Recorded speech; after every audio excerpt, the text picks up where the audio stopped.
Assalomu alaykum, hurmatli kanal obunachilari va bizni uzoq yaqindan kuzatib borayotgan aziz do'stlar. Do'stlar, mana bugun 2025-yilni 14-may sanasi do'stlar.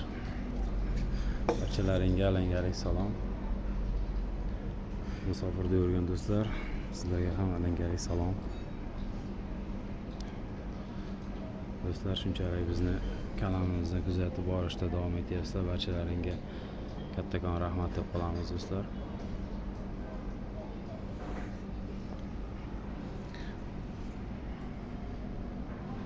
Shunchalik podishkada bo'lib turganlaring uchun do'stlar, barchalaringga kattakon rahmat.